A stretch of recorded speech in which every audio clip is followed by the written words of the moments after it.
Vamos a comenzar la actividad que organizamos en el Instituto de la Espacialidad Humana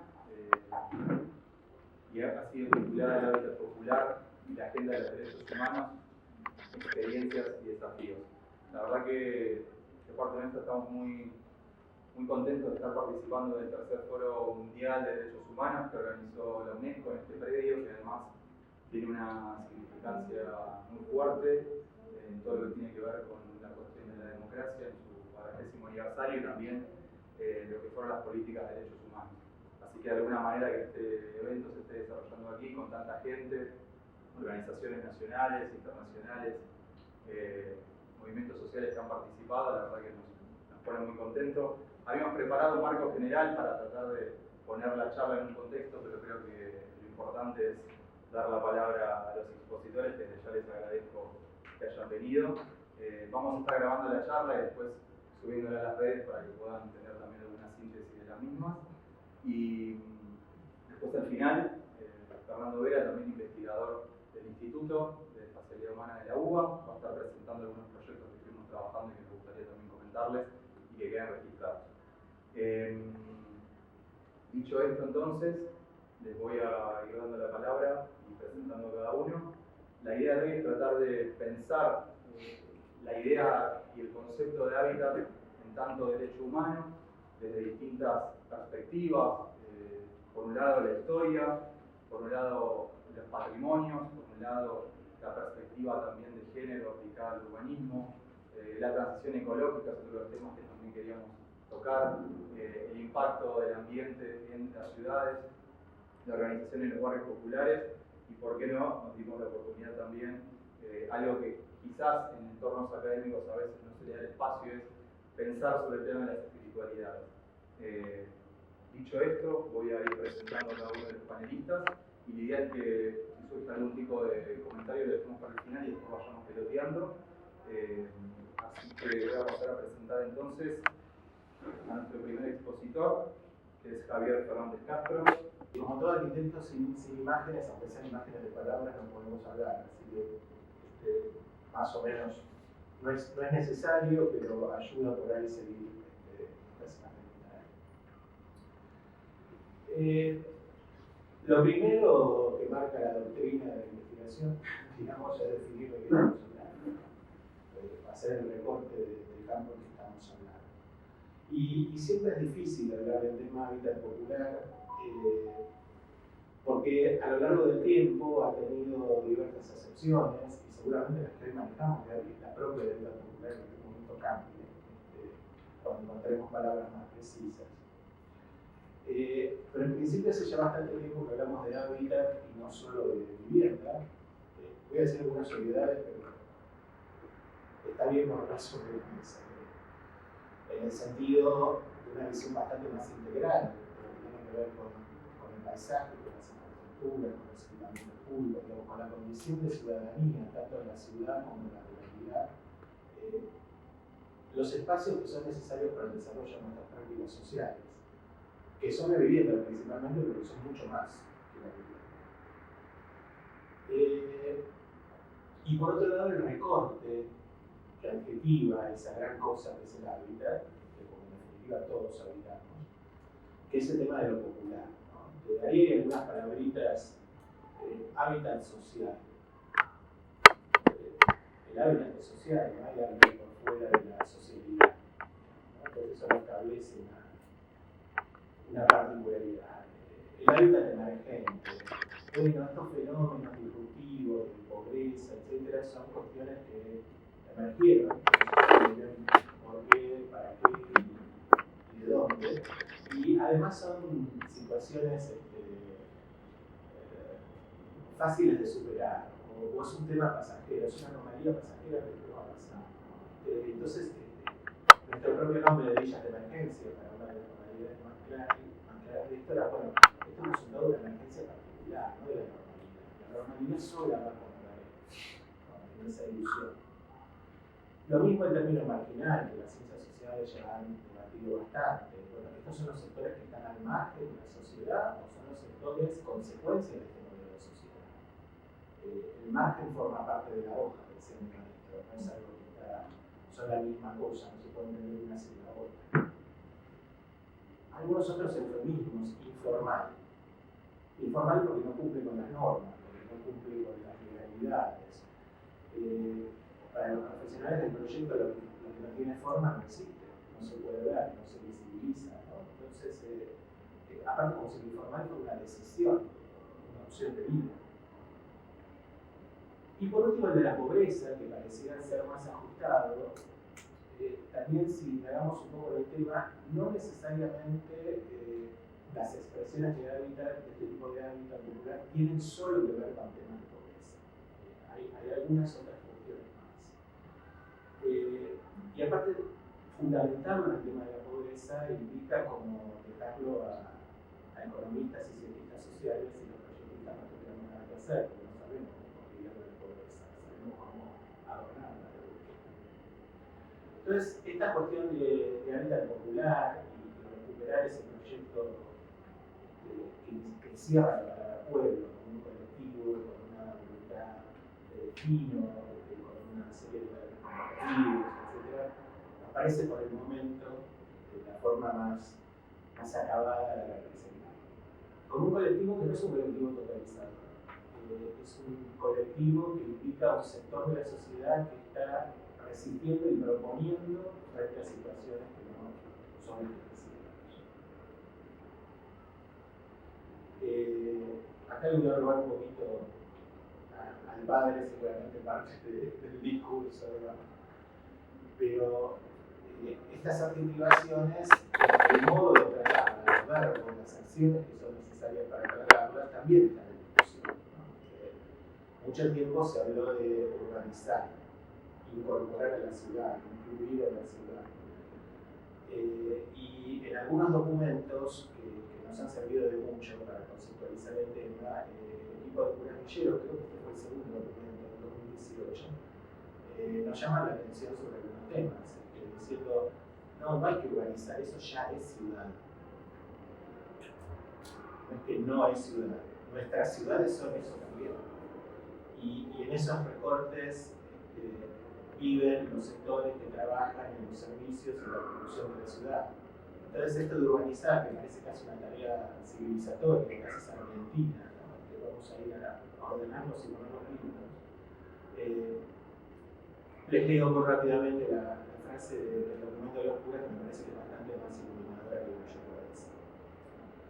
Hoy se habla de integración social y urbana, y esto hay que entenderlo bajo la categoría de encuentro.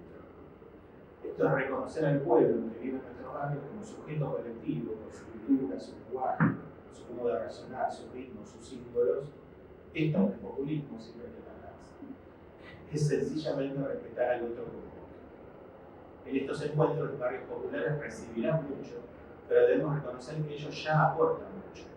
Por ejemplo, la gran ciudad aporta junto a otros miles de mujeres y hombres una fuerza económica insustituible y edificadora que es el trabajo. Sobre todo en la construcción de nuestras casas, la ropa que usamos, las frutas y verduras que consumimos, incluso el cuidado de nuestros enfermos y de nuestros proyectos. Todas estas cosas seguramente para los que estamos acá son obviedades, pero estamos en tiempo, lamentablemente, hay que volver a explicar las obviedades porque se nos pierde un poco la vorágine de discursos integrantes. ¿Cómo ha afrontado esto la arquitectura y el urbanismo históricamente? Después, Alberto seguramente va a especificar en un periodo clave qué pasó en nuestra historia, qué materiales de trabajo tenemos.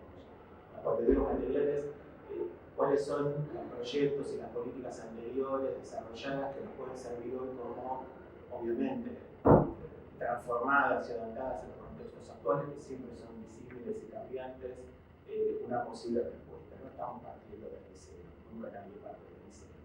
Ahí, no lo voy a poner a comentar ahora porque sería el tema para otra charla, hay una veintena de ejemplos regionales maravillosos. No encuentro un adjetivo más objetivo. Y todos esos emprendimientos de México, de Perú, de Chile, de la propia Argentina, de Brasil, de Uruguay, de Venezuela, no casualmente, fueron están dentro de un periodo histórico que podríamos llamar el desarrollo de los movimientos nacionales y populares y su extensión a un tipo de vida en los desarrollistas, antes de la aparición de la noche neoliberal. También hay una profusión de materiales que no casualmente en los últimos años han venido a recuperar esas producciones que estaban un poco invisibilizadas, ¿no? Todas esas producciones de lo que fue el estado de bienestar y el tema propio de la vivienda y del hábitat, debemos decirlo con vergüenza como universitarios, desapareció de las temáticas de las facultades durante mucho tiempo, ¿no? Eso no era arquitectura. ¿Qué vas a investigar ahí? Una vivienda sobreviviente. El tema son los grandes museos, los grandes equipamientos, a veces necesarios y a veces superfluos. Entonces, creo que no casualmente, en la última década y un poquito más atrás incluso, han aparecido una serie de bibliografías en toda la región, en el país, en Latinoamérica, incluso en Europa, trabajando la recuperación de esa producción negada, invisibilizada, y también un poco algunas puntas de proposición futura sobre qué hacer desde ese piso que tenemos en común. También hay un estado de la cuestión, ¿no? Hay algunos modelos que aparecen o se nos presentan como modelos de gestión en la región. En los años 80 en Brasil aparece el programa Favela Bairro en Río de Janeiro, a partir de Luis Paulo Conde, que fue un prefecto arquitecto, no precisamente de izquierda, es un tipo más de derecha, pero bueno, las cosas si son buenas, tomémoslas, si quieren de arriba es solo un rollo adelante. Que empezó a plantear frente a la magnitud del problema de las favelas en Río de Janeiro, que eran y siguen siendo de la medida creo que el 60% del tejido urbano de Río. O sea, esa es la informalidad o la formalidad, lo mayoritario de la civilización. Ante esa magnitud del problema a resolver, bueno, ¿qué pasa si en vez de intervenir en la vivienda, que era lo que hacía el viejo estado de bienestar, intervenimos en los equipamientos públicos, en el espacio público como condición de ciudadanía? Eso nos permite llegar a todos los barrios al mismo tiempo, no estar suplementando uno por uno. Y después la vivienda vendrá por añadidura, porque la gente se la autoconstruye más o menos no lo hace tan mal. Esto puede leerse como un respeto antropológico a la producción popular, una estrategia de cómo llegar a todo el territorio con recursos siempre escasos, o puede leerse también como un síntoma de ese retroceso.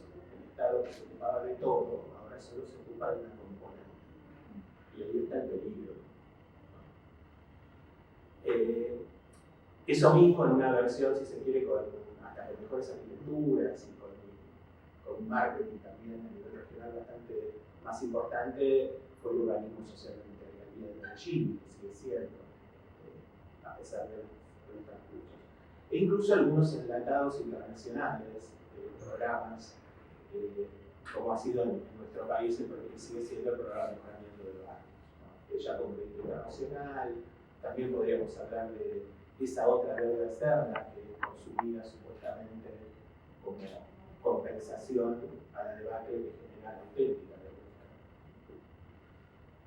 Y por ahí arriba, y con esto termino los antecedentes para terminar el uso, esta cuestión de la agenda internacional, ¿no?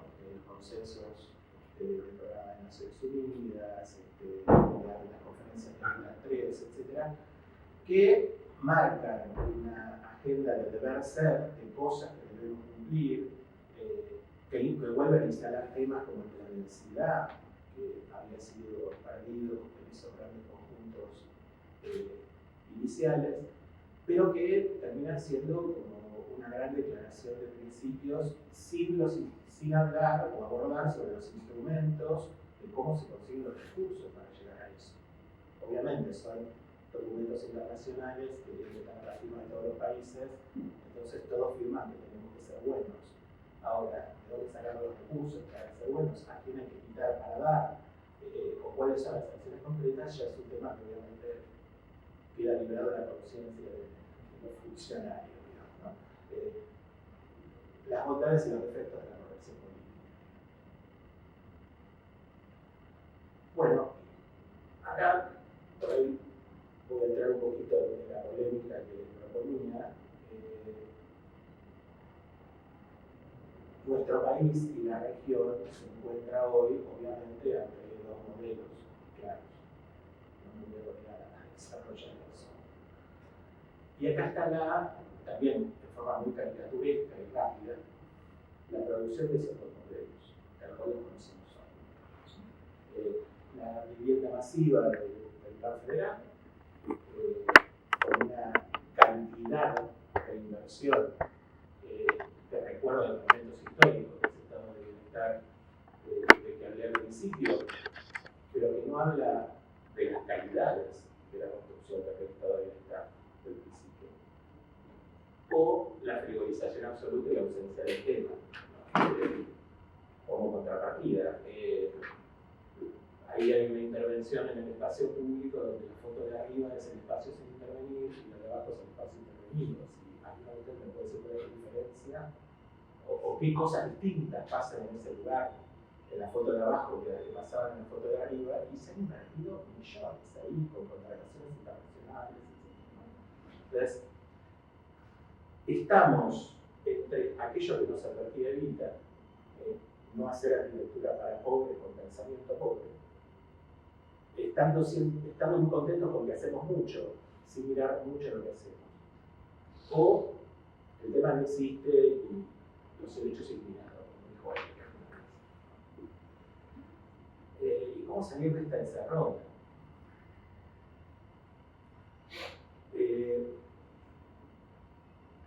Esto ya es un poco viejo, pero hace un par de años estuvo muy de moda la miniserie del cuento de la criada de Netflix, no sé si la vieron o no. Estando acá en la ESMA, además, la autora se inspiró en el tema de la apropiación de bebés en nuestra dictadura cívico-militar. En un momento los personajes, los protagonistas, están viendo que la situación cambia, deja de ser la que era para empezar a ser una distopía, y hablan de que este cambio se fue dando gradualmente, no se fue de un día para otro. Entonces hay una desarticulación dominante entre causas y efectos, que no permite diagnosticar y no permite ir a las causas de los temas.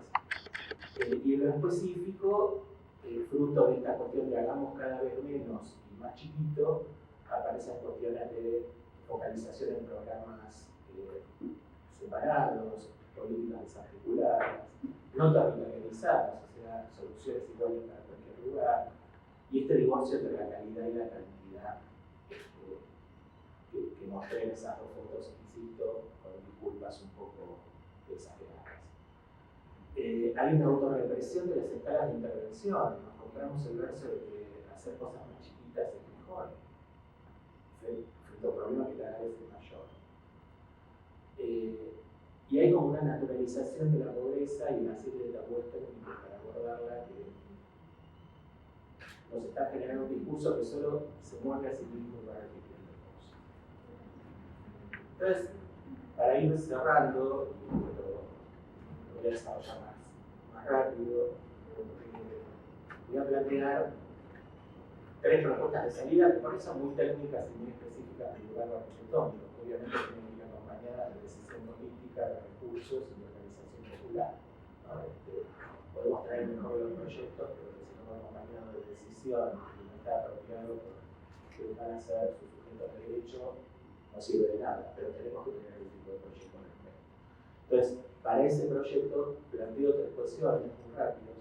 Uno es especificar los tipos y la diversidad del hábitat popular y tener una estrategia pertinente para cada uno de ellos. Este es un trabajo que hicimos sobre un área de la cuenca Matanza-Riachuelo, puede aplicarse a otros territorios, puede modificarse, agregarse, achicarse, etc. Pero implica reconocer que por lo menos hay 8 modos distintos de hábitat popular en las áreas metropolitanas. No es lo mismo un enclave urbano que un barrio que está en un borde inundable de una cuenca que un conventillo intrusado en barrancas o satélites. estoy poniendo casos extremos, pero no se resuelven de la misma manera, no se resuelven todos con esas cabecitas grises, chiquitas y feas y muchas. Entonces, cada uno de estos temas debería tener un proyecto específico que trabaje estrategias pertinentes y que tenga políticas pertinentes, porque es intervenir en formas distintas en territorios. El segundo tema es hacer o apostar a un profundo cambio de pensamiento en los proyectos que redireccione las tensiones actuales y que rompa una serie de tabúes que aparecen constantemente en la gestión. Cuando alguien le va a proponer a cualquier intendente que una vivienda popular tenga más de 3 pisos, aparecen una serie de fantasmas demoníacos, de los grandes conjuntos fracasados, la gente no puede organizarse en consorcios, el espacio público tiene que ser poco y chiquito porque no pueden conservarlo. Esa gente se organiza para cosas bastante más importantes que barrer una escalera o poner una bombita, o de última hagamos un seguimiento. Pero cada una de esas taras que nos impiden pensar otra cosa que esas casitas, hay que empezar a verlo. Sí, es un poco largo, no quiero hablar de todo esto, digamos, pero hay 12 variables que debe tener todo el proyecto. Para cada una de esas 12 variables hay un pensamiento alternativo al que estamos desarrollando. Solo para tomar el tema de la vivienda, que decíamos al principio que no hay que confundir con el capital. Tiene que ser todo lo distinto, conceptualmente distinto de lo que estamos pensando. No tiene que ser cada vez más pequeña y más barata. Tiene que ser lo más barata posible, porque obviamente los recursos hay que optimizarlos. Pero ya vamos a ver en lo que va a mostrar Alberto, que de pequeña no tenía nada, incluso de barata no tenía nada. Pero aquello de que si realmente queremos incluir la vivienda tiene que ser igual. El lujo es la cantidad de espacio, no tener el espacio burgués liberalizado. Y así podemos charlar de cada uno de los temas. Por último, para cerrar, la calificación del árbitro de esta pelea. El único árbitro que tenemos para esta pelea, junto a la organización popular, es el Estado. Creo que, no sé si todos, pero gran parte de los que estamos acá pensamos que ese es el recurso que tenemos. Y han pasado muchas cosas en el Estado, pasaron cosas, y ya no es el que era, para mal. La discontinuidad de las políticas, infinidad de cosas que ustedes ya conocen. Entonces, yo creo que por ahí acá pasó el chivo de la universidad, que también tiene sus dramas y sus desgracias, iguales o peores, pero que todavía, por su masividad, por su gratuidad y por los recursos humanos que tiene ahí adentro, creo que sigue siendo una usina de pensamiento y de recursos que el Estado no aprovecha.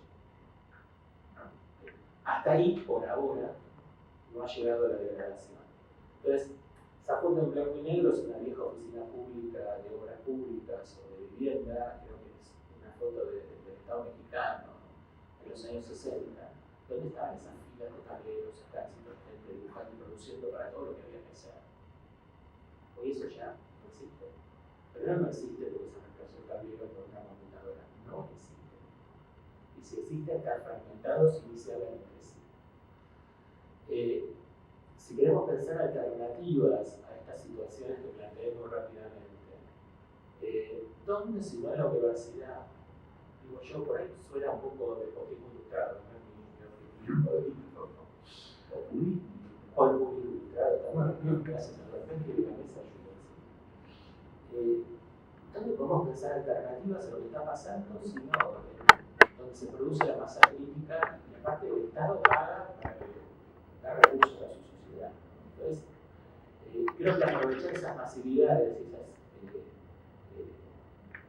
voluntades críticas que tiene ese viejo elefante dormido, que también está bien enfermo y sí que tiene sus problemas, puede servir de base para construir un montón de pensamiento que la gestión cotidiana muchas veces no permite o nos distrae en estos temas. Yo creo que lo perverso del discurso neoliberal, y no estoy haciendo un blanco y negro, es que nos ha permeado a todos. Y que a veces nos sorprendemos diciendo, no, Marx es una grande, a ver si fracasa, uno más chiquitito. Y no, hay que apuntar a que sea más grande y de mejor calidad.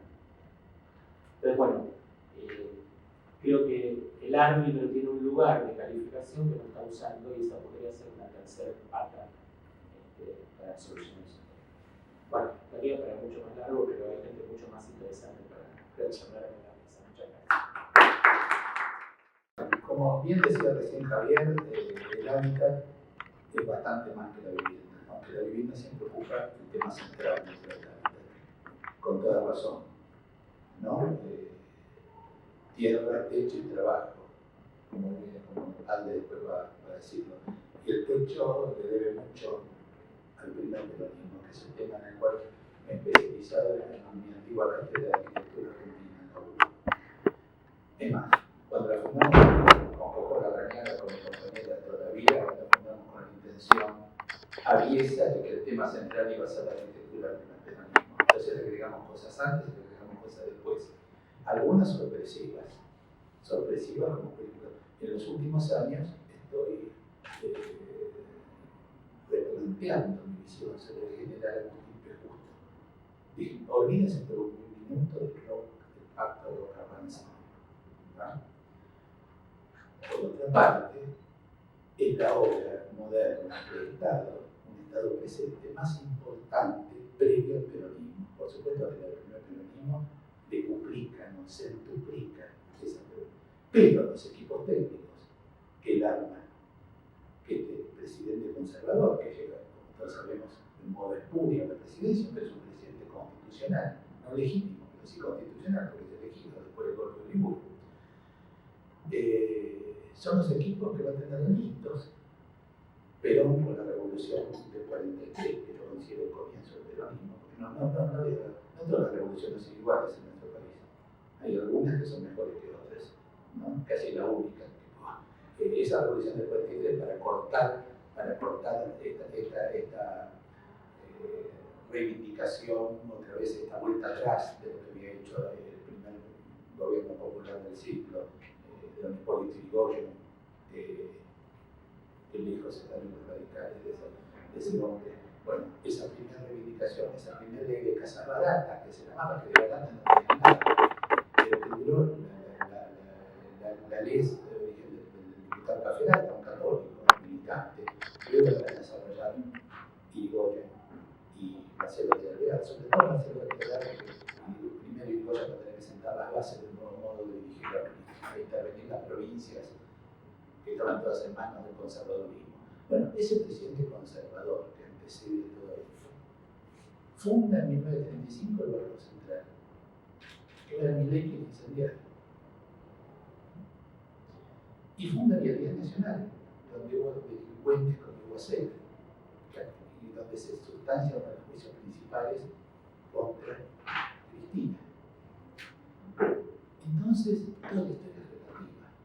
Yo prefiero, de esta boca peronista, que nunca se vieron más que puteadas contra Justo durante mis primeros 20 años, luego salen, si no elogios, por lo menos consideraciones. Uno con los años se va avanzando y también se va enfureciendo, las dos cosas, según los casos. En este caso, Justo comparado con lo que hoy es la derecha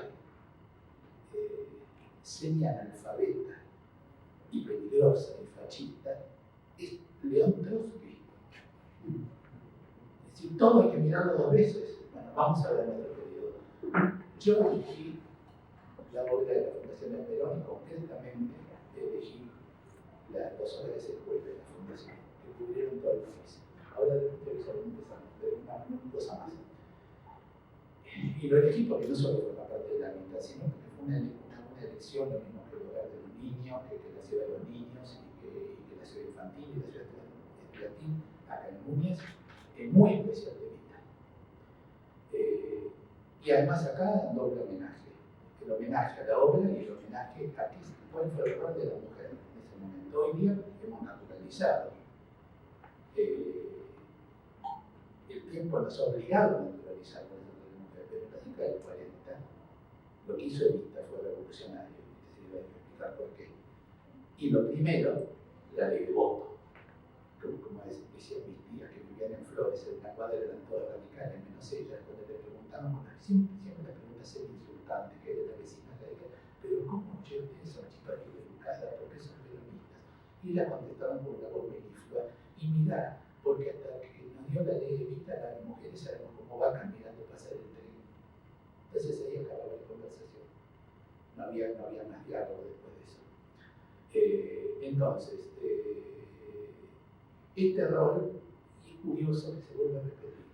Siempre digo que el peronismo manejó el poder desde una jerarquía. Piensen que es el sistema de gobierno de la antigua Esparta y del imperio incaico. Dos que gobernaban, en el caso hombres. Una jerarquía de los dos géneros. Perón y Evita cumplieron un rol de complementación que a mí me hace pensar en esos escudos herónicos del águila de dos cabezas. El estratega que piensa un periodo que se supone que lo va a sobrevivir, y la que hace que ese periodo sirva mientras se está construyendo, la que se ocupa del día a día. Y esa jerarquía volvió a repetirse con Néstor y Cristina. Será curioso, tenemos un alma que en el fondo es un poco monárquica, una buena monarquía. Paso al tema. Como el tema de vivienda está en manos de un especialista como Javier, pero sí daremos una cifra. Entre 1930 y 1945, la ley de Casa Barata, que el diputado Cafelata sabe que los radicales habían construido, tuvieron 1095 viviendas. No importa tanto acá la cantidad como la idea de que por primera vez se pensaba que el Estado se tenía que hacer cargo del techo. Hasta ese momento la vivienda, es decir, el Estado liberal, el Estado de la generación del 80, sigue cumplido funciones importantes que hay que reconocerle en materia de educación y de salud. Eso era el deber del Estado, además de la seguridad. Pero la vivienda no entraba allí. Esto entra por la ley de Casas Baratas. 1095 viviendas en 30 años. En 9 años, de 1946 hasta el golpe gorila del 55, el primer peronismo construye 500.000 viviendas. Repito la cifra, estamos despiertos, 500.000 viviendas. Esa cifra sería aplastadora hoy, en la Argentina de hoy. Imagínense la Argentina del 46 al 55, donde Buenos Aires tenía los 3 millones que siempre tiene la ciudad y 3 millones afuera, 6. Hoy día tiene 3 millones en la ciudad y 10 a 12 afuera. Pasamos a 13 o 14 millones de habitantes, una megalópolis. Bueno, estas viviendas se repartían por todo el país y tenían las dos tipologías de arquitectura. La racionalista, que muestra en un barrio prototípico como el Simón Bolívar, y las que prefería el general Evita, que es ya de californiano, mexicano, nicaragüense, colombiano, paraguayo, peruano, chileno y norargentino. Bueno, en su momento todos los arquitectos cultos decían que era una vergüenza, que era un retroceso. El peronismo tuvo todo el eclecticismo que siempre lo caracterizó en materia, porque iba a ser distinto en la arquitectura de lo que es en materia ideológica. Es un barco donde cabemos casi todos. El arte no es, de momento, pero de todas maneras. Bueno, Evita tenía para mí un rol, todo lo que hizo en esos 6 años de la primera presidencia, gracias a los planes quinquenales que sí permitían lo que vos señalabas, que eso se nos ha perdido, que el Estado tuviera un control, también la cabeza de Perón, ¿no? En el general de la Nación, finalmente, y un hombre que se había formado en esto, la cabeza y los planes quinquenales del camarada Stalin, que también sirvieron como, porque eso es lo que Rusia en este momento es mala palabra, yo cada vez los quiero más. Cada vez que lo veo a Putin digo, bueno, no es un hombre suave, su costumbre deja mucho que desear desde el punto de vista de la democracia occidental, como la Comisión Central Occidental se convirtió en una mierda en manos de la derecha, pues Putin, otra vez como en el caso de Putin, en este caso de la operación, yo me inclino ante el zar, que no es más primero dirigió los servicios secretos de Rusia, no me acuerdo de la KGB, bueno, bueno, sabe muy bien lo que tiene enfrente. Sabe muy bien lo que tiene enfrente. ¿No? Bueno, exactamente. Sí, disculpen el extravío, pero cada vez que veo que cuelga la bandera de Ucrania, gente que no sabe de dónde viene la bandera argentina y que el sol es incaico, me cago de risa. Perdón, Ucrania también colgó la bandera de ellos en Malvinas cuando los ingleses entraron. Abajo de los ingleses estaba el mar. Y gente que no vio a Alexander Nevsky, la película de Einstein, donde se ve que el Rus, de lo que luego fue el Imperio Ruso, nace ahí, así que va a ser esa tierra de ellos. Bueno, olvidémonos de que a la Santa María volvamos al peronismo.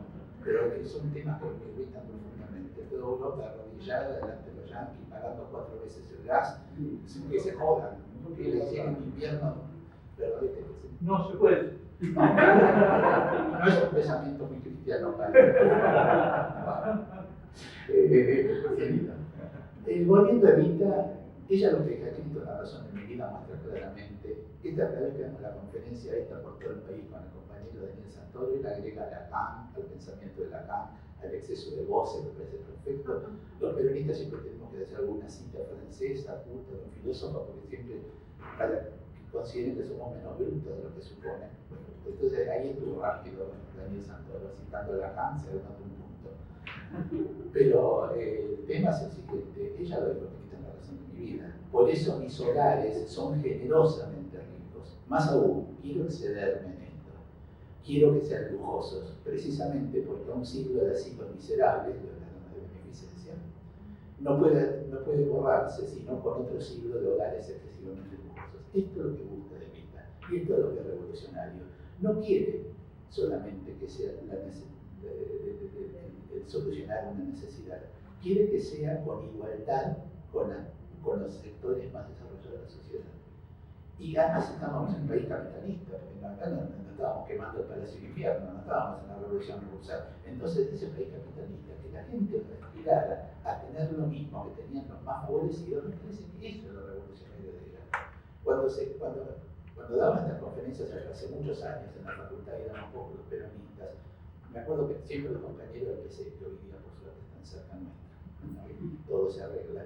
Pero los compañeros del PC levantaban y decían, bueno, una cosa burguesa. Digo, escúchame una cosa, querido. ¿Por qué Stalin entonces todas las estaciones del metro de Moscú las hace con un lujo asiático para que los obreros sientan que están viviendo en el Palacio de Sascoy de Ló, o en el Palacio de Invierno, en el Palacio de Alejandro, que sientan que se pueden apropiar de eso? Ese mismo sentimiento lo tenía Evita, que yo sepa no era marxista. Bueno, esto es excesivamente lujoso, no paraba en la arquitectura, porque lo que me importa ver en los menúes se servía 2 veces a la semana, pescado o pollo. Ustedes dirán, bueno, la carne estaba regalada, hoy día sería al revés, servirían 2 veces a la semana carne, con lo que cuesta. El pescado y el pollo en la década del 50 era la cosa más cara que había. Se comía pollo el fin de semana, el pescado era, nosotros argentinos no somos muy, por lo menos rioplatenses, muy proclives al pescado, pero bueno, eran comidas de lujo, de restaurante bien establecido, de gente de clase media para arriba, y ahí se servía. Más la atención médica, odontológica, psicológica para los chicos y chicas, todo el trabajo que se decía, sería, y además, bueno, el roble de piso de Lavonia, cortinas de igual suiza, que se empezaron a fabricar acá, etcétera, etcétera. Era una bofetada en la cara de la oligarquía. Van a tener lo mismo que ustedes. Cuando después del golpe de Gorila, cuando se interviene la Fundación de Perón, que se pone una socióloga que pertenece a la, perdón padre, pero todos sabemos que nuestra iglesia tiene muchas variantes, pertenece a la Acción Católica, la Gorila y Redenta. Pero bueno, ¿qué es lo primero que descubre? Además de intervenir y cerrarla y liquidar la fundación. La atención de los menores era suntuosa, dejó escrito. Nunca te deja de escribir estas cosas, pero luego la gente se entera. La atención de los menores era suntuosa, incluso excesiva, y nada ajustada a las normas de sobriedad republicana. Fíjense que la palabra república esta gente lo usó toda la vida mal.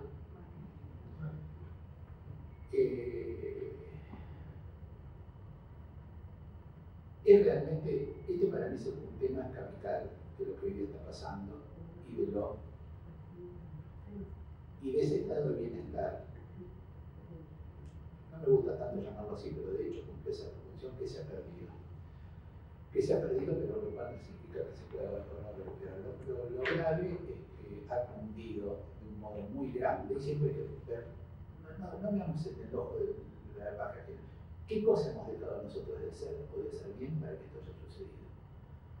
Para que un psicópata como Milei tenga, según algunas encuestas, el 20% de gente joven, chicas y chicos, que responden a él. O para que gente que acaba de dejar el país en el subsuelo pueda hablar con la libertad que habla. No quiero hablar de la corte, porque eso todos sabemos seguido a qué lugar hemos llegado. Bueno, pero coincido, para cerrar un poco, con esta visión que vos tenés. Obviamente, lo que nuestros gobiernos populares han hecho hoy, además de recuperar, no estoy hablando de todos los otros recuperos que son sagrados para mí, en el tema de derechos humanos, en el tema de género, en el tema de tecnología de punta, como los ARSAT, que lo primero que hicieron ellos es decir que eran heladeras que volaban y con Loreto, que era uno de los candidatos, ponerse a arruinarlos, etcétera, etcétera, etcétera. El tema de que sin planificación, sin una planificación más general, más inclusiva, que cruce disciplinas, parte de esa Argentina fantástica no se va a recuperar, es un tema. Y el otro, la naturalización, la peligrosa naturalización de la violencia, lo que llevó al atentado que sufrió nuestra compañera Cristina, a la vergonzosa investigación, entre comillas, que está siguiendo la jueza a cargo, y las instancias que siguen, aparte del juicio que se le hace, las instancias que siguen, que sabemos que hay una Cámara y que hay una Corte Suprema que no va a ser más que cohonestarlo, la conciencia de que solamente con la gente en la calle esto puede frenarse, pero con mucha gente en la calle, como la que hubo el 2x1, cuando todos bajamos, bueno, eso no se volvió a ver, y la situación es tan o más peligrosa que la tuvo en aquel momento. Entonces me parece, estos temas, yo últimamente en las clases hablo de arquitectura, de historia de la arquitectura, que siempre soy historiador, pero no dejo nunca, si no les gusta, muchos alumnos se paran y se van, supongo que coinciden con ese pensamiento, pero me parece que cada cual desde el lugar que tiene, aunque sea muy pequeño, tiene el deber de dar testimonio. Me parece que eso es una cosa que no puede faltar. Bueno, yo no les quiero quedar más tiempo a las demás compañeras y compañeros de la mesa. Muchas gracias por su atención. Gracias por la invitación, por estar con este panel compartiendo algunas ideas sobre el hábitat popular. Me toca hacer algunos señalamientos sobre los aportes que tiene el feminismo en el campo del hábitat. Feminismo entendido como una toma de conciencia de las mujeres como un grupo, un colectivo humano y que toma conciencia de la opresión, de la dominación y de la explotación que ha sufrido en manos del patriarcado. Y este feminismo que es, por un lado, un modo de pensamiento, de construir una teoría o una comprensión del mundo, pero también es un modo de actuar político y social para la transformación de este mundo. Aquí también vale la pena reflexionar sobre esto que señalaba Javier al principio, de qué es el hábitat, ¿no? que se define, si usamos el término vivienda, hábitat, etc. Yo también planteo el uso del término arquitectura, ¿no? El término arquitectura también ha sido un término bastante sesgado, donde hay cosas que se definen que son arquitectura y otras cosas que se definen que no son arquitectura. Y bueno, uno de los sesgos que tiene este término es el sesgo patriarcal, ¿no? Porque, por ejemplo, un montón de construcción del hábitat que han hecho muchísimos pueblos en todo el planeta son considerados como que son dignos de ser estudiados quizás por la antropología, pero no por la arquitectura. En esa diferenciación de que lo que hacen estos pueblos no es arquitectura, por ejemplo, nos estamos perdiendo de que gran producción de esa habitación que se ha construido en el planeta ha sido hecha por mujeres, ¿no? Los pueblos originarios que habitaban este continente, bueno, las viviendas eran construidas por las mujeres de esos pueblos.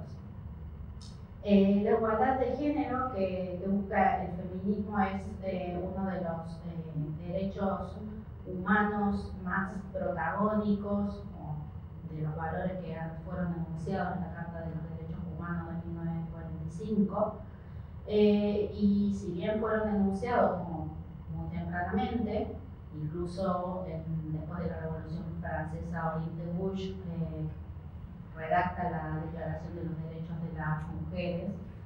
Sin embargo, la práctica de estos derechos, de este reconocimiento de las mujeres como humanos, ha demorado y está demorando todavía un tiempo, y hay desigualdades todavía muy estructurales a las cuales debemos enfrentarnos. Esas desigualdades tienen que ver con una estructura, con la estructura del capitalismo, ¿no? Que es donde habitamos prácticamente, y que atraviesa muchísimas relaciones, la distribución de los recursos, la vida social, comunitaria, familiar, etcétera, la política. Esas desigualdades están basadas en una división del trabajo en trabajos productivos y trabajos reproductivos, ¿no? Esa división esta división es previa al capitalismo, pero el capitalismo se apropia de esta división y se sustenta sobre ella, ¿no? Y si no existiera esta división, se le complicaría bastante al capitalismo. De hecho, Nancy Fraser dice que no puede haber emancipación de la mujer mientras estas estructuras se mantengan intactas. Así que, bueno, la comprensión profunda de estas estructuras nos sirve para poder plantear alternativas y discutir cómo podría ser una economía, una dinámica social, la vida en comunidad, la vida en la familia y, por lo tanto, también la construcción de nuestro hábitat. Otro concepto central, también para abordar la parte teórica, como todos hemos abordado al principio, es el concepto de interseccionalidad, ¿no? Que existe no solamente desigualdades debidas al género, sino que hay desigualdades que vienen por otras causas, la clase, la raza, etnia, etc. Todas esas desigualdades se entrecruzan y producen, bueno, toda una gama compleja de desigualdades que no pueden ser analizadas por separado, y creo que en esto del hábitat son por demás pertinentes este concepto. Yo planteo algunos puntos por donde avanzar o por donde también se está avanzando en estos momentos, y que tienen que ver con algunas dimensiones. Por un lado es una dimensión simbólica, donde quizás para mí sería como la más fácil de abordar, porque no cuesta nada reconocer lo que han hecho las mujeres, este reconocimiento simbólico, es decir, lo estamos trabajando en el campo del patrimonio, con el reconocimiento de las autorías de arquitectas en determinadas obras. Carolina Quiroga hizo una presentación para el reconocimiento de Delfina Gálvez como coautora de la Casa sobre el Arroyo, con la Comisión Nacional de Monumentos. Mañana me anuncian que va a salir la declaración de patrimonio de los panteones de Chacarita, de Italanfurio Villa, por la legislatura de la Ciudad de Buenos Aires. Son pequeños hitos donde hemos ido insistiendo para que edificios o quienes han intervenido en su concepción, y es importante poder obtener ese reconocimiento. Otros reconocimientos tienen que ver con la brecha, el cierre de la brecha salarial, ¿no? Que es uno de los más complicados. Se ha estado avanzando en el cierre de esa brecha, pero durante la pandemia se retrocedió porque la crisis siempre impacta de manera más fuerte sobre las mujeres. Algunos informes del Banco Mundial, etcétera, que son los que sacan la vuelta, estiman que recién en unos 100 años podríamos estar cerrando estas brechas, más que del tema salarial, porque yo creo que el tema es como más complejo cuando estamos viendo trabajos productivos y reproductivos, cómo tendría que dividirse tanto el tiempo como los recursos. Y bueno, a lo mejor no solamente la brecha salarial lo que hay que alcanzar, ¿no? El cierre de la brecha salarial. Después, un segundo punto sobre el que me apunté tiene que ver con la tercera parte que señalaba Javier, este tema del árbitro, del tema del Estado,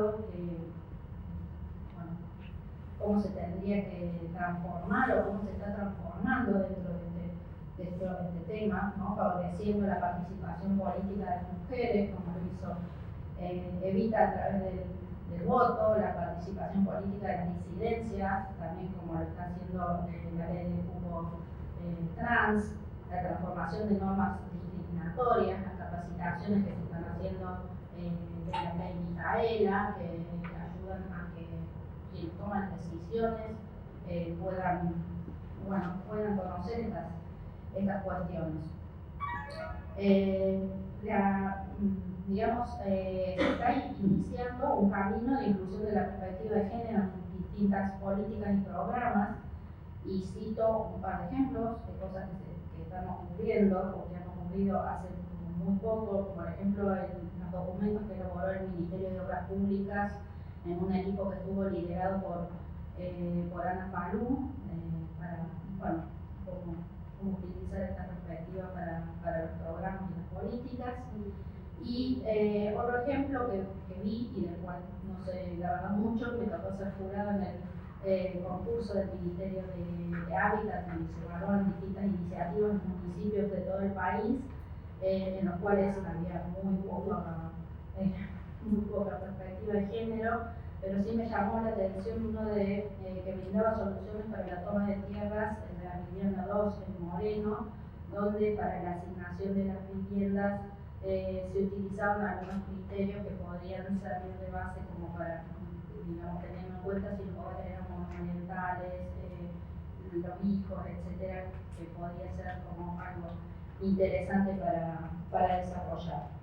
Por otro lado, dentro del Estado, como dijo Javier, están las universidades públicas, ¿no? Estamos formando y formándonos, y formamos a quienes toman las decisiones.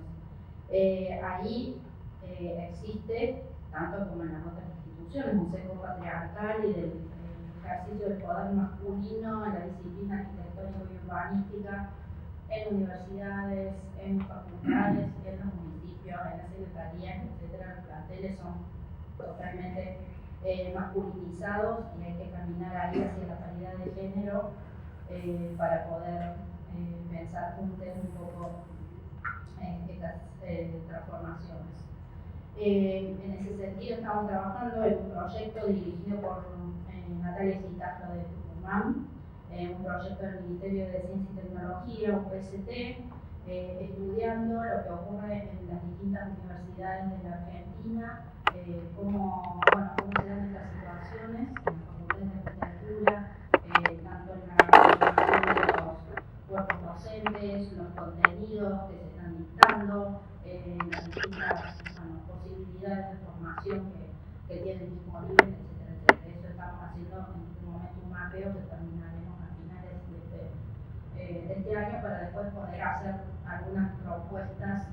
De hecho, ya venimos haciendo propuestas y organizando cursos mientras van saliendo los resultados de manera antes del informe final, ¿no?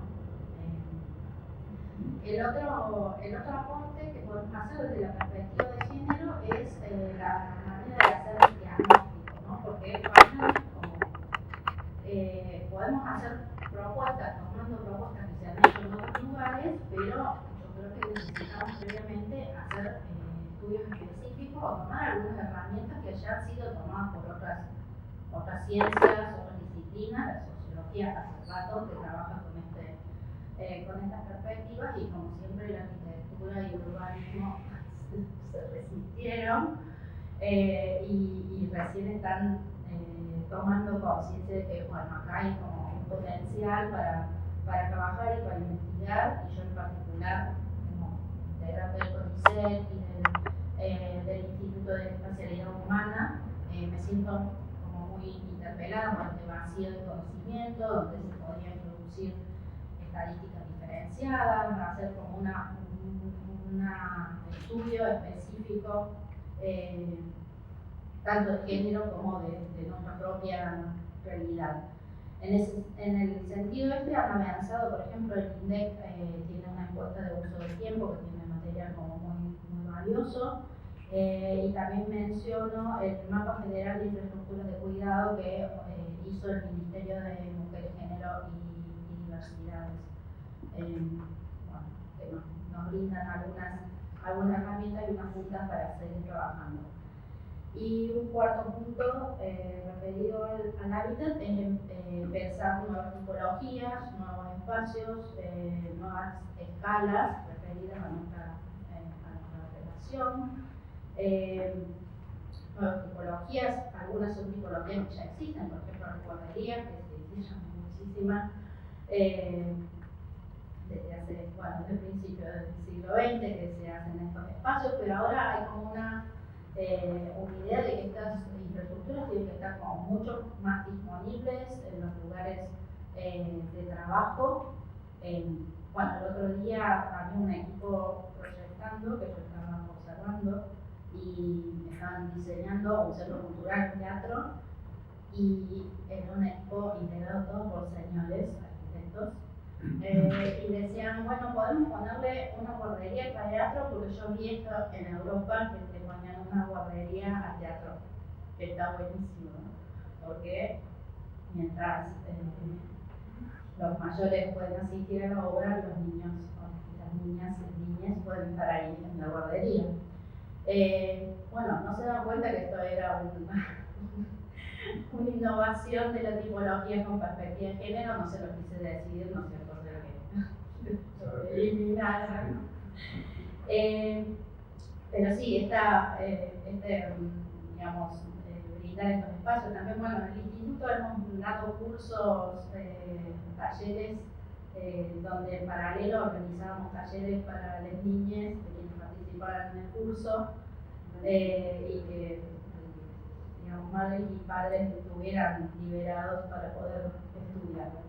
Y así hay como una serie de tipologías a tener en cuenta: lactarios, baños sin género, los lugares para el parto, las clínicas de aborto, que tienen que ver con garantizar el derecho a la salud, a los derechos sexuales y reproductivos, y también el derecho a la recreación. También sirve repensar los lugares masculinizados, por ejemplo los patios de las escuelas, ocupados por las canchas de fútbol, o a veces, bueno, a nivel urbano, en las calles a determinadas horas. Pensar en una vivienda que no reproduzca estereotipos de género o que contribuya a cuestionarlo. Pensar que la mayor parte de los feminicidios ocurren en el interior de las viviendas que diseñamos, así que algo tendremos que poder pensar alrededor de ese tema. Bueno, las casas de acogida para las víctimas de violencia de género. Pensar también en el envejecimiento de la población, que es un problema principalmente femenino, que, bueno, ahí está el programa Casa Activa, que supongo si van a comentar algo buenísimo, que es un ejemplo que a mí me gusta citar en clases del Ministerio de Hábitat.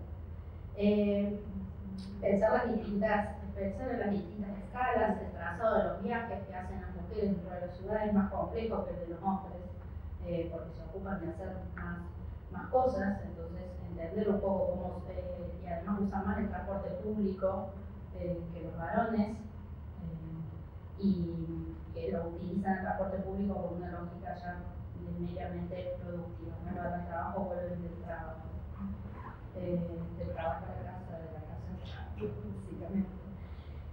Bueno, y ya cierro un poco dejando todas estas juntas y cosas para seguir pensando, pero lo que planteo es de esta construcción feminista del hábitat, pensarla desde aquí como una construcción propia. Existe un urbanismo, digamos, feminista que ya se está haciendo en otras partes del mundo, pero siempre teniendo en cuenta estos ejemplos como para evaluarlos y ver qué nos sirve aquí, porque no sirve de nada trasladar directamente estas cosas que a lo mejor funcionan bien, no sé, en Barcelona, pero aquí somos otro lugar, con otra mentalidad, otros problemas, entonces tenemos que construir una perspectiva feminista del hábitat propio. Gracias.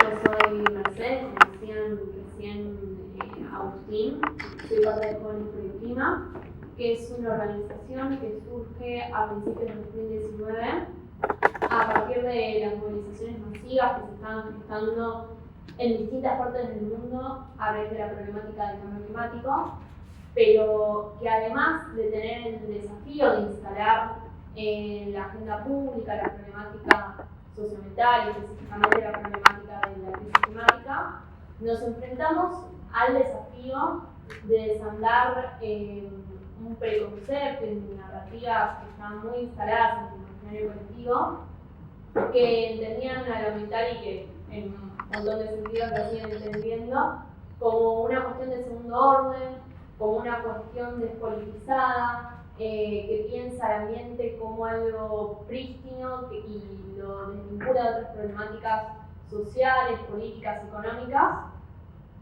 Y en ese sentido, entendemos que esto no solamente no es así, sino que todo lo contrario.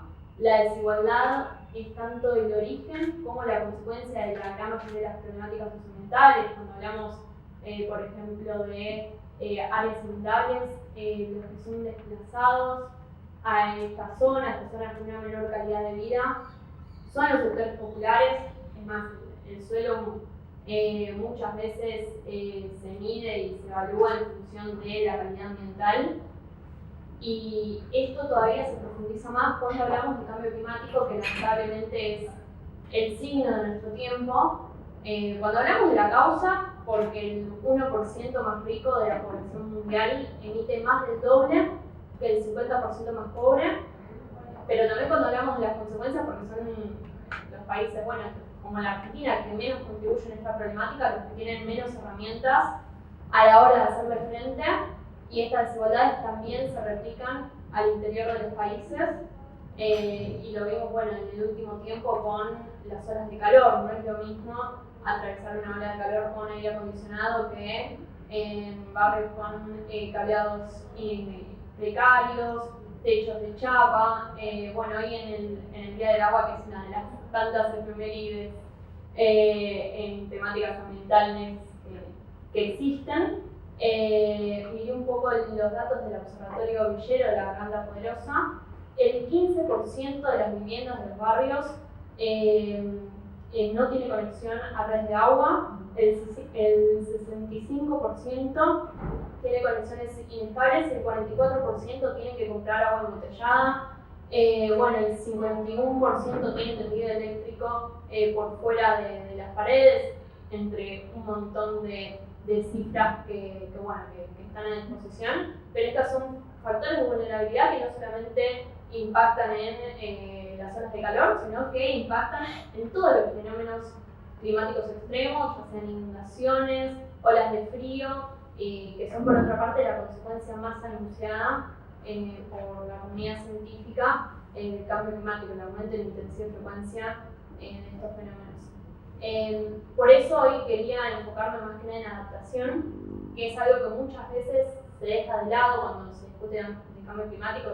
Por lo general se habla de mitigación, es decir, cómo reducir las emisiones de gases de efecto invernadero que provocan esta problemática, que por supuesto es un eje fundamental, pero también es importante discutir cómo nos adaptamos a las consecuencias que están anunciadas a futuro y que ya son inevitables y que por otro lado ya estamos atravesando, aplicado a hábitat específicamente implica, por ejemplo, la construcción de viviendas con criterios bioclimáticos, pero que también tiene que ver con pensar sociedades más resilientes, que implica necesariamente pensar sociedades más justas, y algo muy específico que también quería traer a colación porque estuvo muy en agenda en los últimos años, sobre todo a raíz de la problemática de Costa Salguero, es la problemática de los espacios verdes, que también muchas veces se lo pensó como un lujo estético, lo cual no implica que no tenga que estar a disposición de las clases populares, como decía antes el compañero, pero está muy lejos de ser un lujo estético. Esto se puso también de relieve en la pandemia. Son fundamentales por una cuestión de salud pública, de salud mental, pero también cumplen un rol esencial cuando hablamos de cambio climático para, son grandes sumideros de dióxido de carbono, pero también mitigan inundaciones, olas de calor.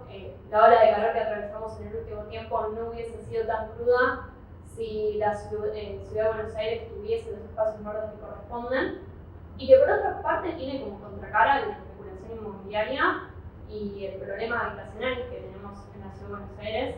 Y acá traje otros datos. Como decía, esto se puso de relieve por la recertificación de Costa Salguero para habilitar la construcción de torres de lujo, que, como muchos de ustedes sabrán, según la constitución de la propia ciudad de Buenos Aires, debería ser un espacio público a disposición de todos y todas. Pero esto es además un modelo de ciudad. En los últimos años se vendieron 473 hectáreas de tierra pública, que es el equivalente a 236 plazas de Mayo, y esto obviamente convive con la emergencia habitacional que existe en la ciudad de Buenos Aires y con más de 300.000 viviendas vacías. Por eso, me parece que es un ejemplo paradigmático que pone de relieve el problema de pensar lo ambiental como una cuestión escindida de otras que nos están atravesando. Por eso agradezco nuevamente la invitación y que se empiece a transversalizar la temática ambiental en este tipo de instancias. Y también no quería dejar de nombrar algo reciente que pasó en la ciudad de Buenos Aires, que es una licitación pública que equipara a personas en situación de calle, a cartoneros, a basura, y lo identifica como un problema estético. Y creo que también es un síntoma de esta manera de pensar lo ambiental como una cuestión meramente estética, porque es el mismo gobierno que usa el eslogan de Ciudad Verde, el que estigmatiza a cartoneros y cartoneras, que son un sector que cumple un rol fundamental en una de las grandes problemáticas que tenemos en materia ambiental, que es la problemática de los residuos. Así que me parece que, y cierro con esto, que también es importante pensar como parte de la solución al cambio climático la disminución de las desigualdades existentes, porque, en definitiva, esto también lo dicen los informes sobre el cambio climático elaborados por el Panel Intergubernamental sobre el Cambio Climático, que es la máxima autoridad en la materia. Una de las que a la hora de adaptarnos es construir una sociedad más justa. Gracias. Buenas tardes a todas y a todos.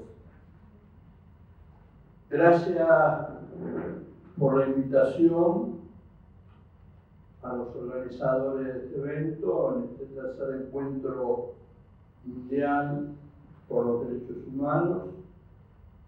Honrado por participar de este panel, que he escuchado con mucha atención y he aprendido mucho, todo lo que tengo por aprender. No sé si entre los presentes hay personas que pertenecen a otros países latinoamericanos.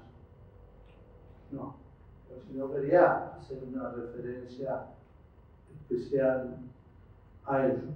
Pero sí lo que quiero hacer una referencia especial es que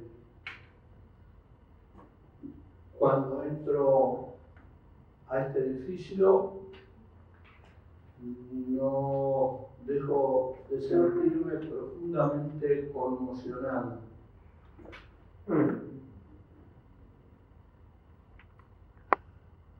Por todo lo que sabemos que pasó. ¿Qué les pasó a gente amiga, a compañeros? Entonces la primera sensación es de profundo dolor y luego de indignación. Pero he aprendido lo que dicen las madres: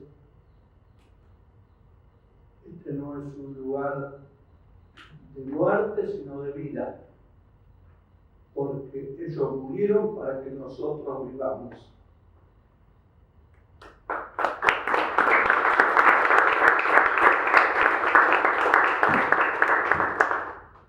Ese aplauso era el que les quería pedir, pero ustedes ya lo hicieron, por todos los compañeros secuestrados, desaparecidos, tirados de los aviones, asesinados y sobrevivientes.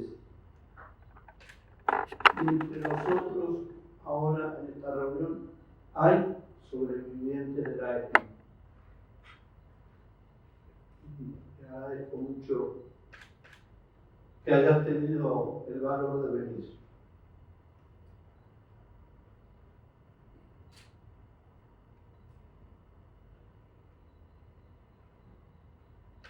De acuerdo al título de este panel, el hábitat popular en la agenda de los derechos humanos, experiencias y desafíos. He tratado de resumir lo más posible mi experiencia y plantear de modo más sintético los desafíos que veo para este tiempo. Algo ya se mencionó, pero lo repito. A pedido de los organizadores les presento mi experiencia y testimonio personal y colectivo, particularmente significativa de los años 60-70, en la que directa o indirectamente participé en lo que sucedía en todas las dimensiones de la sociedad. Y lo hice como integrante del movimiento Sacerdotes para el Tercer Mundo, que, como se acaba de decir, fue un emergente y canalizador de una corriente dentro de la Iglesia compuesta por laicos y mujeres religiosas y no religiosas, laicas, religiosas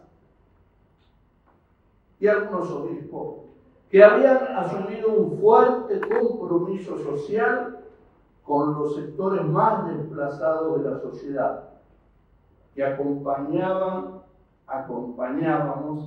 las luchas de las organizaciones y movimientos sociales.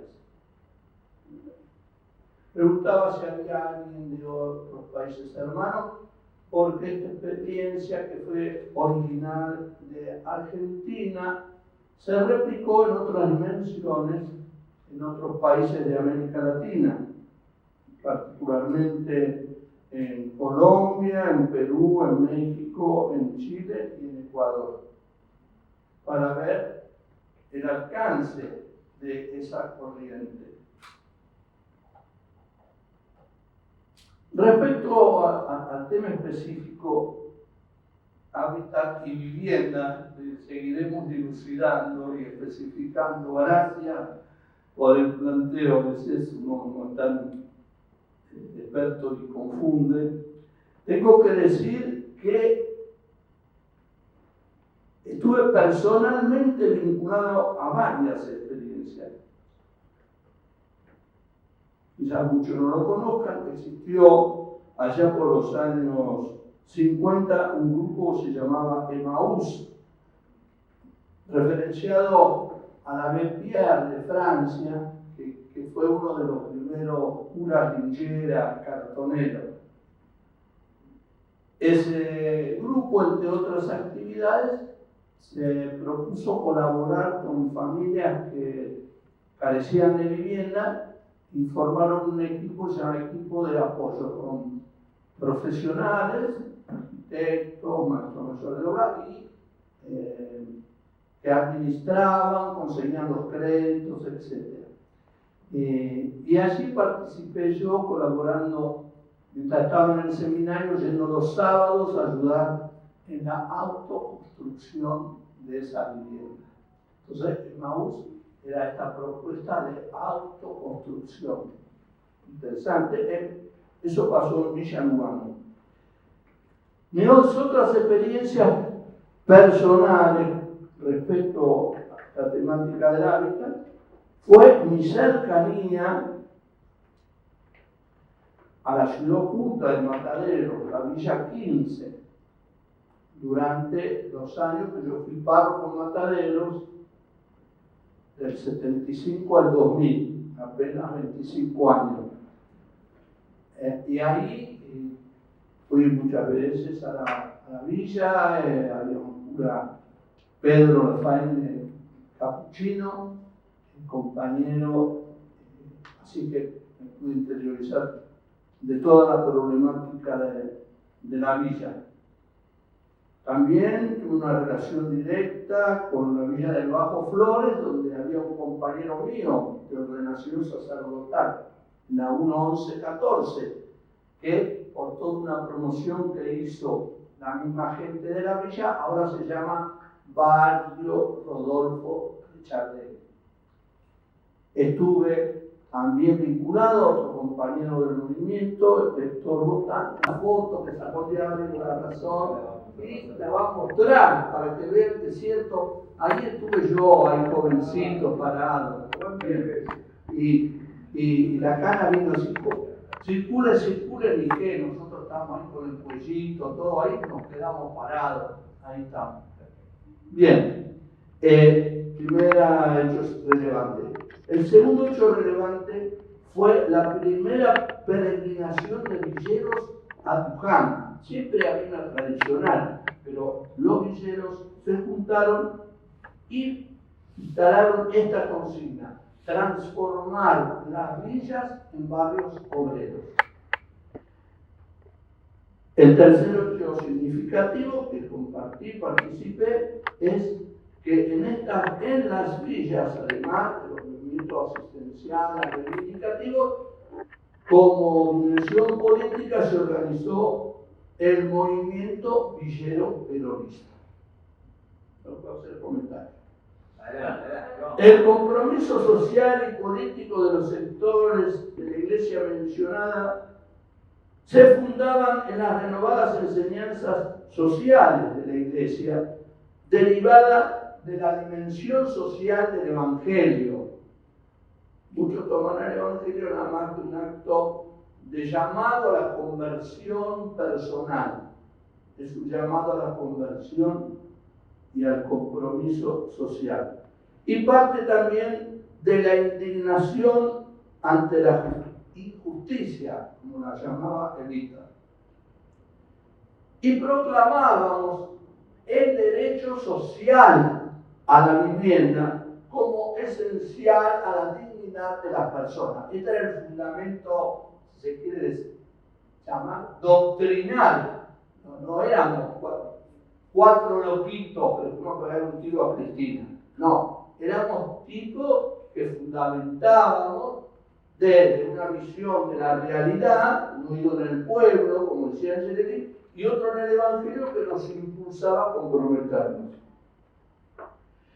Estos valores, principios, fueron asumidos por el peronismo mientras gobernó entre 1946 y 1955 y están establecidos en la Constitución del 49. Como sabrán, y no se lo digo ahora, la Constitución del 49 se inspiró en las enseñanzas sociales de la Iglesia que uno de sus redactores más importantes colocó en el texto. Y fue particularmente impulsada por Eva Perón, que sostenía: donde hay una necesidad, nace un derecho. Soy testigo de cómo estos derechos sociales se concretaron en Argentina a través del Plan Nacional de Vivienda Social del gobierno peronista, en los barrios que tuve responsabilidad como sacerdote. Lo vi en vivo y en directo, no me lo contaron. Vi la casa y vi a las personas que vivían en esa casa. Miren dónde, si lo conocen y si no vayan a verla, en Villa Pueyrredón, en la Avenida Constituyente y General Paz, los monobloques de 3 pisos con un enorme parque que rodeaba cada edificio. Los visité, de calidad, de calidad. El barrio Parque Saavedra, dado en 1949, originalmente llamado Barrio Presidente Perón, donde Evita quiso construir casas con tejas. Eso es para los que hablaban del tema. Evita lo dijo así: yo quiero que los pobres vivan en casas con tejas como viven los del barrio norte, en la zona que está más allá de la General Paz, Vicente López, etc. Era un signo de distinción la teja, de clase. Y Evita dijo: bueno, un barrio modelo californiano, Ciudad Jardín, si no lo conocen vayan a ser hermoso, 424 casas de 2, 3 y 4 ambientes, pero que además está replicado, si quieren, es un lugar lindo para ir a ver, está replicado antes de llegar al aeropuerto de Ezeiza, sobre la izquierda, muy parecido. Pero tiene esta característica, este barrio, por la zona donde estaba, era muy alejada. Marechal la menciona esa zona en Adán, Buenos Aires. Siberia se llamaba la zona. Entonces estaba alejado del transporte, había que ir a Urquiza para atender todas las necesidades. Entonces se lo pensó con todos los servicios educativos, de almacén, farmacia, correo, cine, garage, estación de servicio. ¿A qué les hace acordar esto a los compañeros peronistas? Un modelo de comunidad organizada. Así que no era solo construir viviendas, como lo voy a decir en algún momento, era construir comunidad. Son 2 elementos asociados, les digo yo. Eso lo viví, estuve 15 años en ese barrio, así que conocí a los próceres del peronismo y a los pocos que quedaban. Tengo muchos ejemplos para contarles, pero no me dan el tiempo, así que nada. Y el otro barrio, y cerca de ese barrio, hay un barrio que se llama 1 de Marzo, sobre la calle Galván, una parte de Saavedra. Y ahí Evita le regaló una casa a Gatica, y está la placa. Desafíos actuales. creo que no me olvidé ningún barrio, Pueyrredón, Saavedra y eso. Desafíos actuales. Primero, como se mencionó aquí, hay que asociar el techo con la tierra y el trabajo. Justamente el Papa Francisco la juntó, la 3T, y la sacó de los movimientos sociales y la puso como consigna. Y ahora le agregó otras cosas que voy a decir después. Bueno, ¿cuáles son los desafíos actuales respecto al techo? Se han mencionado algunos. El problema de la falta de vivienda se ha agravado. Han crecido las migraciones internas y externas. No se han pensado respuestas alternativas para que la gente no tenga que migrar por falta de trabajo o de salud o de educación o de recreación. El abuelito de Agustín es un hincha fanático. ¿Por qué no se hace cosas en las provincias que los mantenga, los sostenga, que su arraigo se vienen porque les falta todo eso? Bueno, denle lugar para vivir, para trabajar con todos los servicios, ayudarlos para que se queden. Una propuesta del abuelo de Agustín, mi cuñado.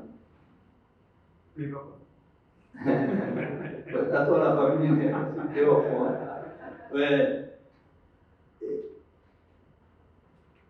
No se ha resuelto el tema de los importes de los alquileres. No se ha encarado el tema de departamentos y casas vacías. Salen los datos últimamente y ahora con el alquiler a los turistas. Pero esto es viejo. Se lo vengo oyendo a los legisladores peronistas desde la época de Ibarra. Se sabe cuántos departamentos y casas vacías hay. Entonces yo me atrevo a decir esto.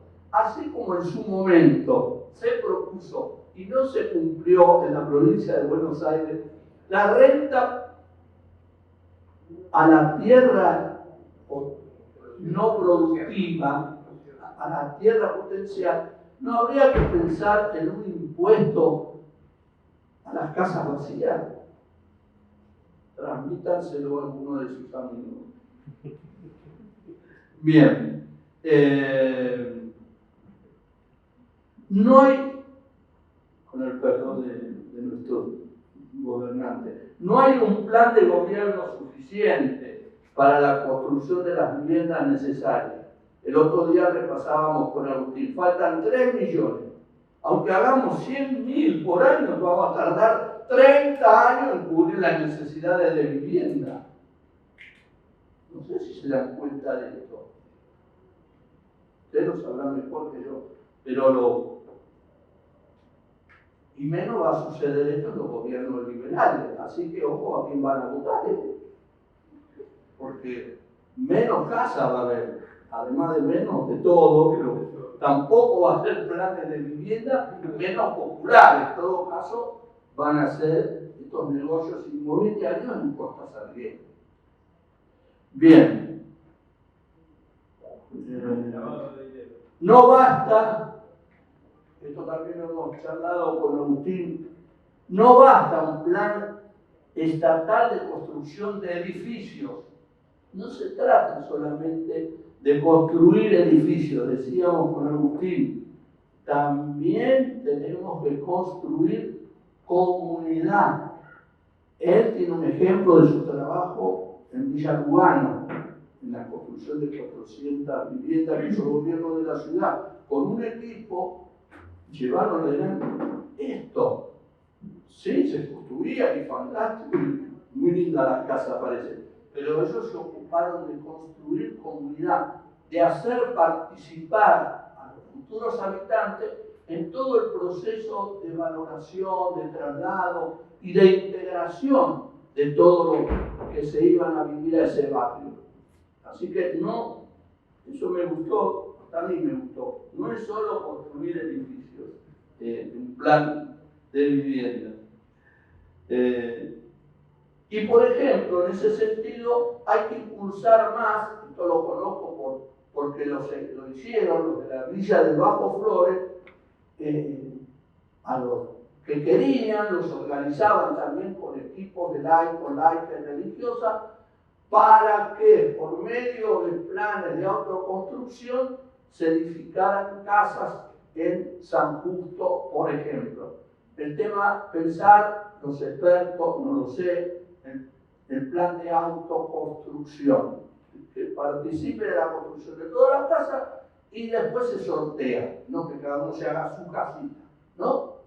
Pero el tema de la autoconstrucción me parece que es importante junto con esto de creación de comunidades. Y por supuesto hay que tener en cuenta, mira, yo lo tenía anotado, no me copié, la temática del medio ambiente, que vamos a recordar que ahora lo está entendido por todo el mundo, los jóvenes participan y hasta en este tema se conectó, se coló el Papa Francisco, se mandó una encíclica además sobre esto, que es muy buena. Pero les tengo que recordar que en el año 73 Perón escribió sobre el medio ambiente en el modelo para una nueva Argentina. Léanlo o colócanlo si no lo conocen. Era un pillo este hombre. Está bien, leía, si saben, Perón estaba conectado con el Instituto de Roma, un instituto de investigación internacional. El tipo se leía todo, se lo copiaba.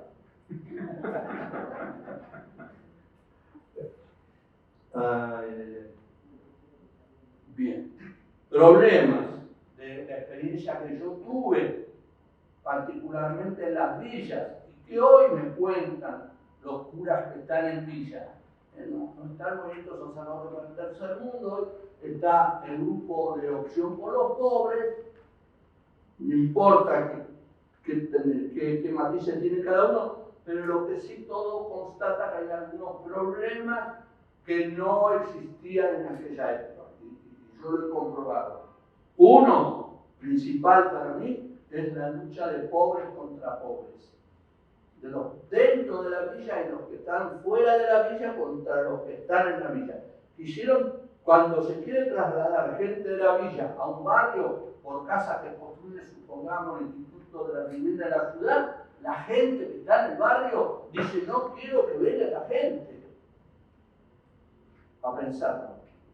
Y es verdad, aumentó muchísimo el tema de la droga y la delincuencia. Pero acá, insisto, por mi cuenta, porque esto es una discusión con los curas villeros que acá hicieron los hogares de Cristo para atender a los jóvenes a una adicción. No hay que atender solo los efectos, hay que apuntar a las causas. ¿No, Daniel? Bien, ahí coincidimos. Y el otro problemón, que también se mencionó de paso acá, es la derechización de los sectores populares. Villa 31 por la mitad al PRO.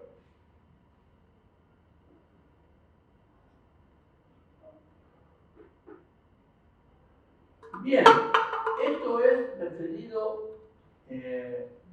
al techo. Decía que ahora lo asociamos a la tierra y el trabajo. De la tierra de una sola palabrita. Está cada vez más concentrada y extranjerizada. Lago Escondido, Lempis, Qatar, Benetton, todo el país, más concentración, más transversalización, no hay tierra para construir casas o para sembrar, producir. Con respecto al trabajo, también rápidamente, ha disminuido la desocupación, pero los salarios son muy precarios. Se mantiene un 40% de informalidad, lo cual facilita que los índices de pobreza e indigencia sean todavía súper altos. Nuevas cuestiones, y ahí termino, que menciona Francisco, me pareció interesante que lo tengamos todo, además del tema de específico, el hábitat, la vivienda, todo lo que mencioné alrededor.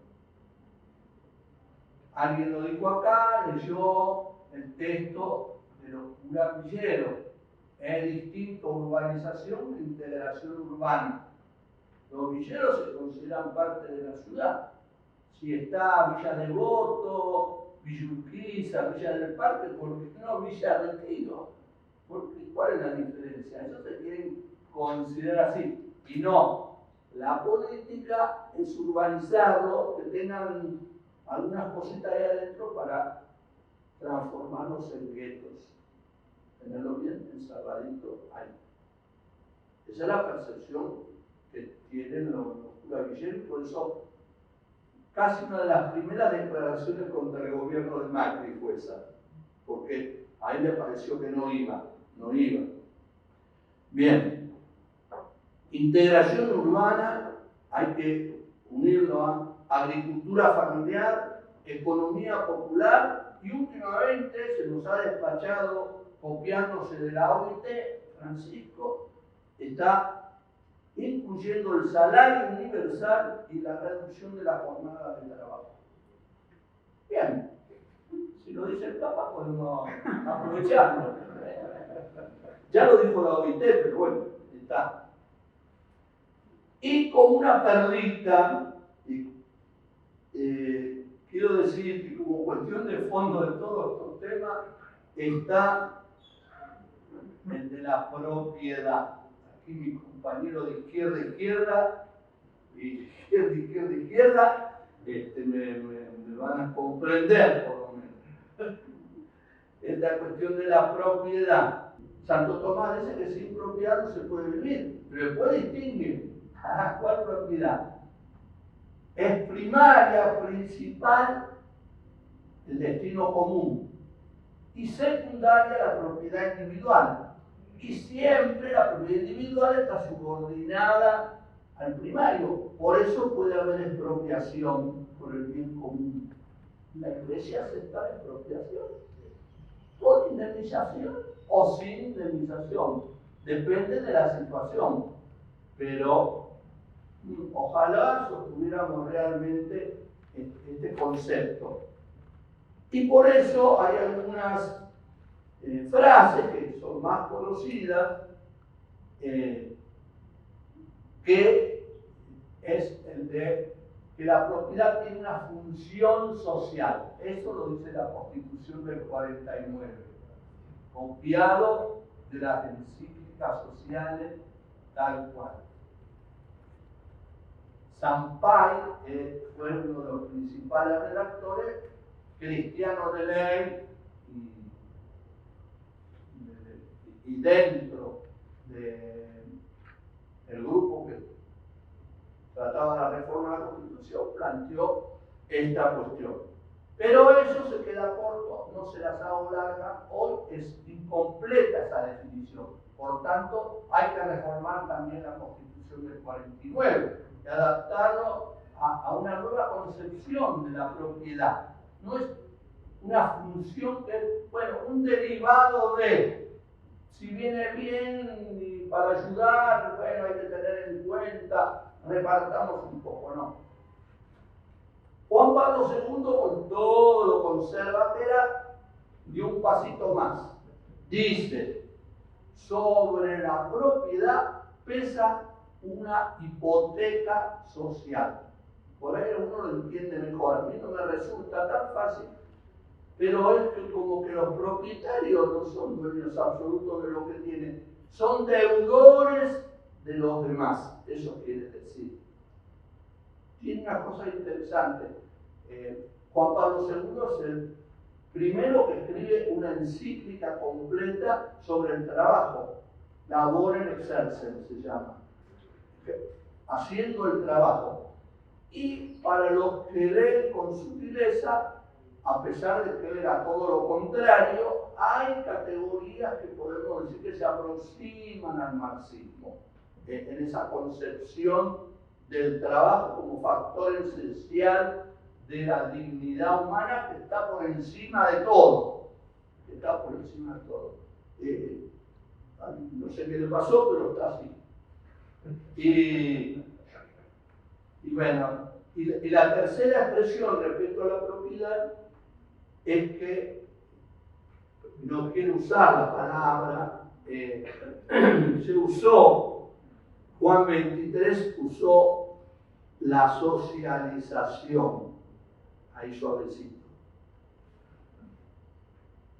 Los 18 obispos del tercer mundo en el cual se inspiró el movimiento hablan de socialismo, que es la participación cada vez mayor y más amplia posible de todos los bienes económicos, sociales, culturales y políticos.